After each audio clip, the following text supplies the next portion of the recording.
Manfaatlar to'qnashuvi. Manfaatlar to'qnashuvini aniqlash quyidagi manbalardan olingan ma'lumotlarni o'rganish orqali amalga oshiriladi. Ehtimoliy manfaatlar to'qnashuvi to'g'risidagi deklaratsiyadan, davlat xaridlari jarayonida olingan takliflardan, xarid komissiyasi majlislarining bayonnomalaridan, tuzilgan shartnomalardan,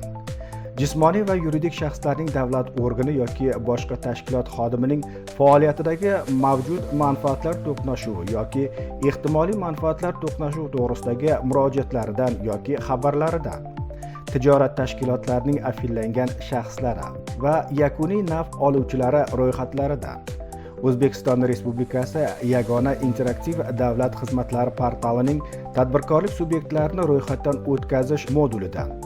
FIGDIYO Yagona elektron arxivi axborot tizimidan, Yagona milliy mehnat tizimi idoralararo apparat dasturiy majmuidan, qimmatli qog'ozlar markazi depozitariyasidan,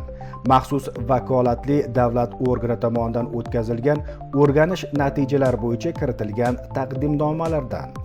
davlat organi yoki boshqa tashkilot xodimining ommaviy axborot vositalariga, shu jumladan internet jahon axborot tarmog'iga joylashtirilgan mavjud manfaatlar to'qnashuvi yoki ehtimoliy manfaatlar to'qnashuvi hollari ular to'g'risidagi ma'lumotlarni to'plash va